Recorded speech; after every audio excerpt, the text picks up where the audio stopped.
Em nome do Pai, do Filho e do Espírito Santo. Amém. Pessoal, esse é o nosso primeiro vídeo do mês de julho, onde nós vamos trabalhar o que sustenta a igreja, abrindo a temática deste mês, que serão os fundamentos da igreja. Hoje a gente vai ver que a igreja funciona como uma casa de 3 pilares. Nesse vídeo eu vou explicar o que são esses 3 pilares e a gente vai entender por que eles são tão basilares para manter nossa igreja em pé. Então, sem enrolação, para o nosso vídeo não ficar longo, vamos lá. Como eu expliquei, a igreja é como uma casa de 3 pilares. E o que são esses 3 pilares? A palavra, a tradição e o magistério. E para que eles servem? Eles funcionam como uma forma de revelação das verdades divinas, que a igreja guarda e transmite. E o parágrafo 80 lá do Catecismo, ele vai falar que a tradição e a escritura, eles são o único depósito de fé, ou seja, não competem um com o outro. Isso vai ser complementado também pelo documento Dei Verbum 10. E também temos a SIC 81, que vai falar que eles são todos provenientes da fonte divina. Ou seja, nenhum deles foi inventado por humanos apenas para vangloriar os pensamentos humanos, digamos assim. Então a gente entendeu que eles são basilares, todos são provenientes da graça de Deus, e os 3 permitem que a igreja esteja de pé, digamos assim. Então agora a gente vai entender o que são esses 3 pilares. O primeiro, a palavra, a Sagrada Escritura, a Bíblia que a gente tem na nossa casa. A palavra de Deus que está escrita. Ela foi inspirada pelo Espírito Santo, seus autores foram escritos e inspirados pelo Espírito Santo. E o parágrafo 105 do Catecismo, o que ele vai falar? Que Deus é o seu verdadeiro autor. E ele inspirou os homens, conforme está sendo falado no parágrafo 106 do Catecismo. E o 107 vai falar que por serem inspirada por ele, eles ensinam a verdade para a nossa salvação. Só que tem um ponto, que não basta a gente só ler a Bíblia, folhear lá um Salmo 91, um Isaías 7,14, o Evangelho de Lucas, o prólogo de São João, se a gente não sabe o que está escrito, se a gente não interpreta corretamente, tira a nossa própria interpretação. E quais exemplos que a gente vai ter aqui, pessoal, de Sagrada Escritura no nosso dia a dia? Logicamente a Bíblia. Mas a Bíblia é dividida em partes. Tem os Pentateucos, que são os 5 primeiros livros, os Evangelhos, as cartas, o Apocalipse, Atos, por aí vai. Então a gente viu aí o primeiro pilar, que é a Bíblia. Agora a gente vai ver o segundo pilar, que é a tradição. A tradição ela é prevista na Bíblia. 2 Tessalonicenses 2,15 fala da necessidade de guardar nossa tradição, seja ela transmitida oral ou escritamente. E para nós ela foi iniciada a transmissão pelos apóstolos, antes da formação da Bíblia que a gente tem hoje. Só que, apesar de ser mais antiga que a Bíblia, ela continua viva. Por isso a necessidade de mantê-la. Porque, por um exemplo, a gente tem o nosso país Brasil. O Brasil é conhecido pelas suas festas, a culinária.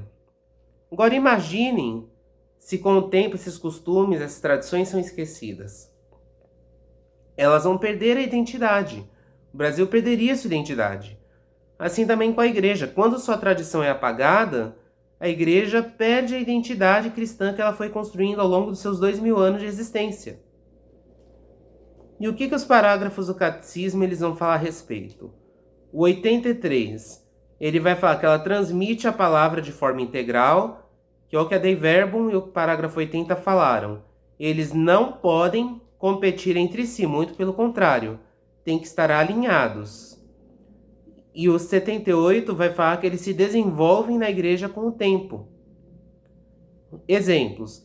As formas de celebrar, lembremos que apesar de sermos uma igreja, nós temos vários ritos, como por exemplo o rito indiano, o rito romano, o rito tridentino, mas não deixam de ser ritos católicos, o ensino hereditário, através das catequeses, e por aí vai. Então a gente entendeu como que funciona a tradição. Ponto basilar para a gente manter nossa identidade de cristãos católicos, que não pode competir de forma nenhuma com a Sagrada Escritura. Pelo contrário, ambos têm que andar alinhados. Mas agora vai vir o ponto que precisa estar presente para poder fazer com que isso aconteça. O magistério. E o que é o magistério? Os papas e os bispos, que são as maiores autoridades da igreja, estarão trabalhando juntos em comunhão. E o que eles vão fazer? Essa reunião não é um simples chá de comadre. O Papa chama os bispos, eles sentam lá para conversar, tomam um chazinho, falam um pouquinho sobre suas paróquias e dioceses. Não, muito pelo contrário. O magistério ele vai vir para guardar e explicar a fé e evitar os erros e as divisões. Porque lembram que eu falei, não basta só ler a Bíblia se eu não tenho discernimento do que aquilo está me ensinando. Não posso tirar uma interpretação própria. O magistério vem para isso, para evitar interpretações superficiais ou erradas e também para evitar as divisões dentro da própria igreja. E os parágrafos 85 e 86 do Catecismo, juntamente com a Dei Verbum 10 novamente, vão falar que a interpretação é ligada ao magistério. Há de ver que um Papa ele não pode criar um dogma porque ele quer, mas tem que fazer uma análise pelo ministério da igreja, que é o magistério. E também não está acima da palavra, mas a serve. A palavra foi escrita, o magistério nos ajuda a tirar a interpretação correta dela. E nós temos exemplos? Temos, como eu já citei, definições doutrinárias, como dogmas. Cito, por exemplo, os dogmas marianos, que a gente já estudou aqui. O processo de canonização, que eu expliquei em um vídeo curto recentemente, e por aí vai. E agora, o ponto para a gente entender como eles funcionam, para a gente fechar o vídeo. Como eles se conectam. Os três estão conectados por uma única verdade revelada por Deus. E eles estão transmitindo conteúdo através da palavra e da tradição e também nos ajudando a interpretar de maneira correta e proteção contra erros e divisões, no caso, o magistério. E nenhum dos três compete entre si. Um exemplo num prédio. Se um pilar for mais alto que o outro for mais grosso, o outro mais fino, o que acontece? O prédio pode ceder. Assim também, se houvesse cisões entre os três competissem, a igreja poderia colapsar. Não teria comunhão. E sem um deles, pessoal, o que pode acontecer? Pode começar a haver a distorção dos dogmas, das palavras, da Sagrada Escritura.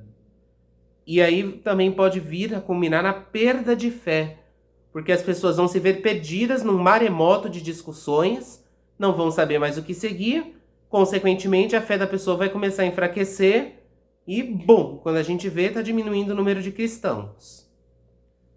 Então a gente viu a necessidade de termos esses três pilares, como eles funcionam e se complementam. Então é isso, pessoal, eu espero que vocês tenham gostado.